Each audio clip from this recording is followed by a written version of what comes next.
Today's discussion will be presented in 3 sections since we are recording it for a radio broadcast on Federal News Radio 1500 AM.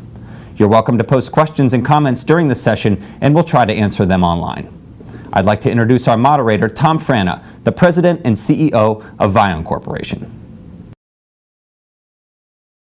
Good afternoon. My guest this afternoon is Ray McCay, Vice President of Solution Strategy and Cloud for Vion. I'm going to have a short discussion, ask Ray a few questions about cloud.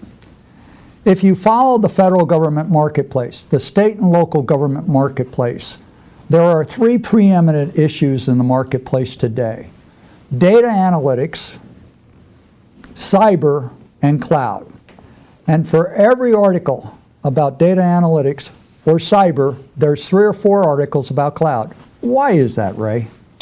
There's a lot of drivers that are causing people to look at cloud. I think probably the biggest one is just a lack of capital budget. It's really hard for agencies to get the budget they need to replace aging infrastructure. It's hard for them to be able to justify the expenditures. They're looking to move to an OpEx model. And a little more than that, in the traditional buying model, they buy in advance, they buy more than they need. It takes time to fill that infrastructure up, and they just need a better buying model. So what they need to move to is an OpEx model where they buy just in time, they pay just for what they use, and that allows them to show good return on their investments, on their dollars, allows them to get the budget that they need.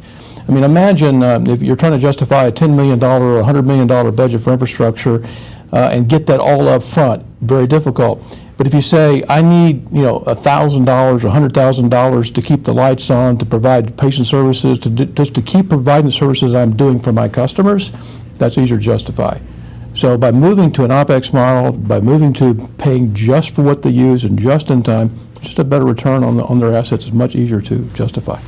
There is a federal government mandate to move to the cloud, yet cloud adoption seems to be dragging out forever.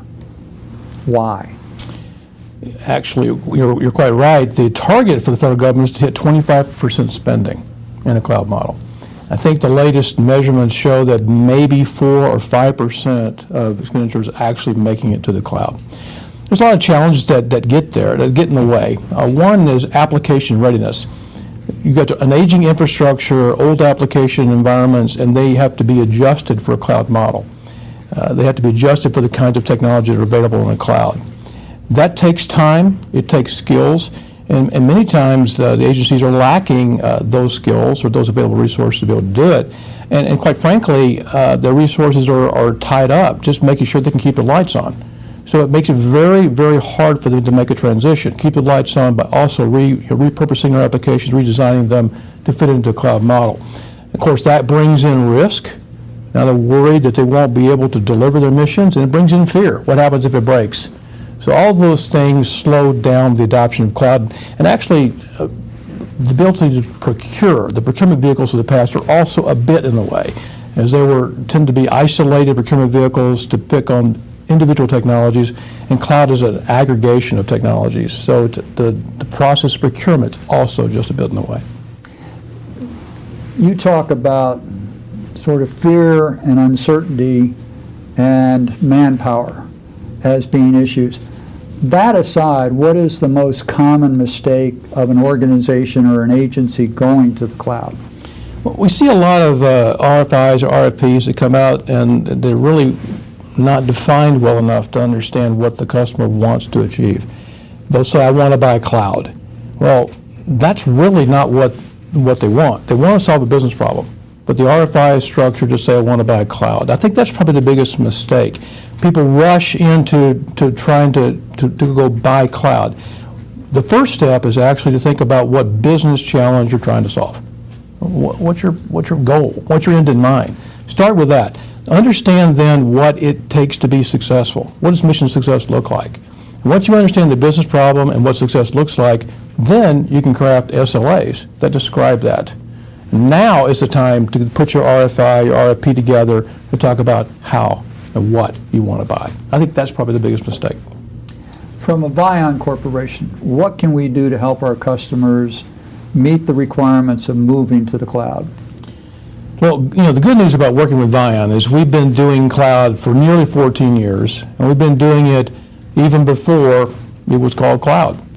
So we can bring experience to this situation and help our customers through the process to adopt the cloud.